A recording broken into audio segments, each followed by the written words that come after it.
Tout d'abord, moi je voudrais condamner évidemment les violences et toutes les scènes qu'on a vues, et notamment la profanation de ce monument national, de cette flamme du soldat inconnu, de cet arc de triomphe, de ce musée, l'Arc de Triomphe, par des casseurs professionnels qui sont venus tout simplement casser l'État.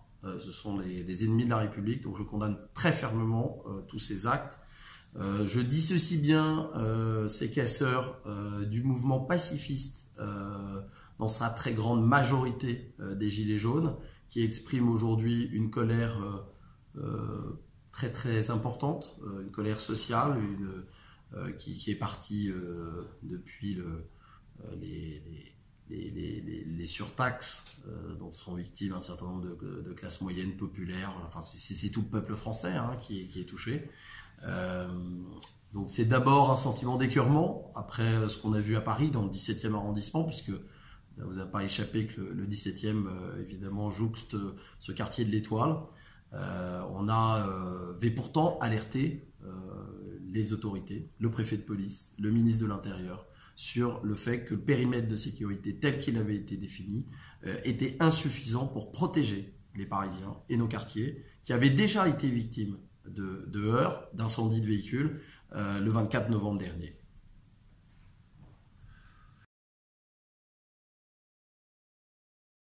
Moi, mon objectif, c'est de sécuriser les biens et les personnes dans le 17e arrondissement et en lien avec mes collègues maires du 16e et du 8e arrondissement, mais également du 1er, du 9e dans une moindre mesure. Notre objectif, c'est vraiment qu'on soit entendu sur le fait que nos quartiers doivent être sécurisés. Pas forcément au même niveau que les Champs-Élysées, mais qu'il y ait un dispositif qui existe. Samedi dernier, nos quartiers étaient livrés à eux-mêmes. Il a fallu moi-même que je demande des interventions. Je suis allé sur place dès 8h30, j'y suis retourné à 19h. Il y avait un certain nombre de pillages, il y avait un certain nombre de scènes totalement inacceptables en plein Paris. C'est pas uniquement Paris, c'est pas les Parisiens, c'est la France, c'est la capitale de la France qui était visée, et naturellement, vous l'avez compris, les symboles de la République à laquelle nous sommes naturellement et profondément attachés. Nous avons demandé à être reçus par le ministre de l'Intérieur, puisque on n'avait pas eu de réponse suite à nos propositions d'étendre le périmètre en fin de semaine dernière, et nous avions anticipé, tout ça a été prévisible. Donc nous l'avons dit au ministre de l'Intérieur qui nous a reçus, avec le secrétaire d'État, avec le préfet de police, et nous lui avons demandé d'avoir des informations, dans tout cas d'être concertés. C'est pas nous qui pouvons prendre les décisions à la place du ministre, c'est certain. Mais nous sommes des élus de terrain, nous avons des informations, nous avons ce lien avec la population, nous connaissons le terrain, et bien c'est justement un atout quand on a ce type de problématique à gérer. Le mouvement est complexe, ces manifestations sont difficiles à organiser parce que le mouvement il est justement protéiforme et il n'est pas représenté, il est uniquement diffusé sur les réseaux sociaux, et donc c'est assez difficile, c'est vrai pour les autorités d'appréhender. Mais l'enjeu, c'est que l'État il doit être agile, il doit s'adapter, et très vite, puisque ça arrive dès samedi. Et je suis très inquiet par rapport à ce qui peut arriver samedi prochain, et donc on a mis en garde le ministre, qui s'est engagé en tout cas à nous tenir informés. Moi je vais prendre un certain nombre de mesures comme je l'ai fait le week-end dernier, avant le week-end dernier, pour protéger notamment nos commerçants, pour informer aussi un certain nombre de copropriétés qui ont engagé un certain nombre de travaux de ravalement, de réfection, d'entreprises qui ont dans ce quartier un certain nombre de chantiers, de manière à ce qu'il n'y ait vraiment pas de prise possible qui puisse pour les casseurs, pour ces ennemis de la République qui doivent être notre priorité, et il faut que toutes les forces en tout cas qui sont disponibles et compétentes interviennent. J'ai demandé aussi au ministre de l'Intérieur avec mes collègues maires que les services de renseignement nous rendent compte de ce qui s'est passé, parce qu'il est assez étonnant que 3 semaines après le début de ces manifestations dans la capitale, on n'ait pas de chiffre d'arrestation en amont de casseurs. On le fait sur des terroristes. Aujourd'hui, il y a des réseaux sociaux. Les réseaux sociaux, il y a des adresses IP. On a des liens avec les grands du net. Je ne comprends pas comment notre police nationale, comment nos services de renseignement n'aient pas la possibilité d'arrêter, ou en tout cas de communiquer sur le fait qu'il y a eu des actions qui ont été menées en amont de ces manifestations. Il y a des messages de haine qui sont tout à fait à dissocier du mouvement des Gilets jaunes, même si, il faut le dire aussi, au sein des Gilets jaunes, il y a une radicalisation d'une partie malheureusement de ces manifestants et qui manifestent leur colère. Quand on en vient à la violence, c'est qu'il y a le sentiment de ne plus être écouté du tout, de ne plus être entendu. Et là, il faut y répondre. Et la responsabilité, elle en revient au gouvernement. Le mouvement des Gilets jaunes est un mouvement citoyen qui n'est pas politisé à l'origine. Il le devient et je crois que c'est sa force finalement initiale. Il en perd sans doute un peu son âme avec toutes ces violences qui viennent finalement noircir, qui viennent entacher finalement les revendications premières. Mais aujourd'hui, c'est un mouvement qu'il faut entendre. Donc je soutiens, je comprends la colère, les revendications. Après, il y a certaines revendications qui n'ont rien à voir avec ce qui avait été à l'origine, c'est-à-dire le ras-le-bol fiscal, le ras-le-bol du on travaille et on paye toujours plus de taxes. Et en fait, ce ras-le-bol, il gagne toutes les couches de la société. C'est pas uniquement, et on le voit bien dans les manifestants, ce sont des retraités, ce sont des jeunes actifs, ce sont des familles qui n'arrivent plus à boucler leur fin de mois. Ça, c'est une réalité et ça, il faut y répondre et pas par le mépris.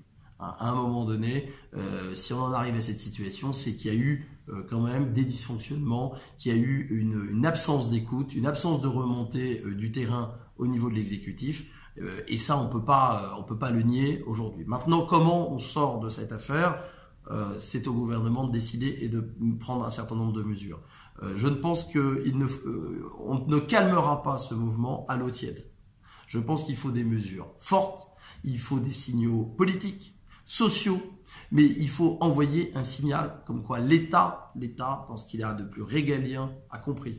Et il faut que nos concitoyens sentent qu'ils ont été entendus. Évidemment, toutes les revendications ne pourront pas être satisfaites, mais il y a un message politique, économique, social qui doit être porté par le président de la République et lui seul.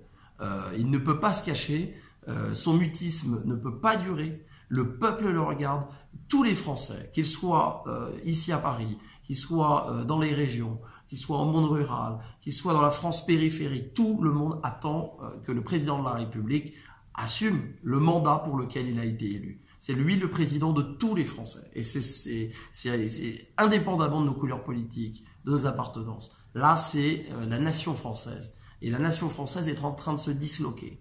Ce n'est pas acceptable quand on est le président de la République. Donc je l'invite vraiment à évidemment écouter, mais agir. Là, parce que ça fait maintenant 3 semaines, on nous annonce un acte 4. Il faut absolument commencer à dégonfler cette baudruche qui va exploser, mais qui va exploser pour tout le monde. Et personne ne le souhaite parce que notre pays mérite mieux. Notre pays doit aller de l'avant, mais il faut entendre cette colère. C'est une colère profonde qui ne peut pas être confondue avec ces images de casse. Quand on interroge, et vous le voyez vous aussi, quand on interroge sur le terrain, on se rend compte que c'est très profond. Et ça ne date pas d'aujourd'hui. Il faut aussi le dire. Il y a eu un certain nombre de démissions diverses et variées de tous les acteurs, qu'ils soient politiques, qu'ils soient économiques, qu'ils soient sociaux. Il y a eu aussi une espèce d'aveuglement. On arrive là maintenant au point un peu de rupture et il faut faire très attention. On ne peut pas jouer avec le feu. On est dans un moment historique important.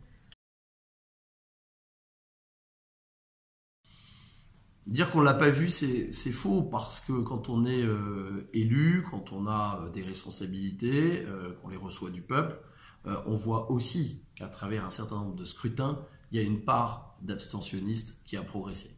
Et on l'a toujours observé. Là, ce qui est nouveau, c'est que cette France silencieuse, ces Français dont on ne parle jamais, qui travaillent et qui payent, et qui perdent du pouvoir d'achat, qui ont du mal à joindre les 4 bouts à la fin du mois, eh bien, aujourd'hui, se sont unifiés. Et c'est grâce aux réseaux sociaux qu'ils ont pu finalement trouver ce moyen d'expression. Eh bien, il faut le respecter, parce que ce qu'ils veulent aussi, et ils font de la politique, ils peuvent tout à fait dire qu'ils sont apolitiques, mais ils sont acteurs de la politique, au sens de ce qu'il y a de plus noble, c'est-à-dire qu'ils apportent aussi une contribution au débat démocratique. Et il faut l'entendre. Alors qu'il n'y ait pas de représentants, ils n'ont jamais lancé des listes à des élections. Il y a des échéances qui arrivent. Ça peut peut-être donner aussi l'idée à certains de lancer un mouvement citoyen représenté. C'est pas la première fois non plus. Il y a déjà des mouvements qui existent sur le territoire qui sont des mouvements dits citoyens.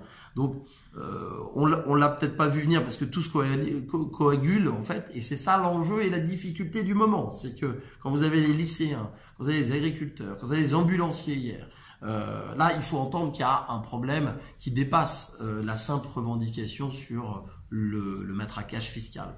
Il y a une problématique, il y a un mal-être français qui ne date pas d'hier. Je pense que la solution elle est complexe, mais elle passe à mon avis par un travail sur l'État. Qu'est-ce que l'État en France? Refaire l'État en France. Notre État, on l'a conçu après la Deuxième Guerre mondiale.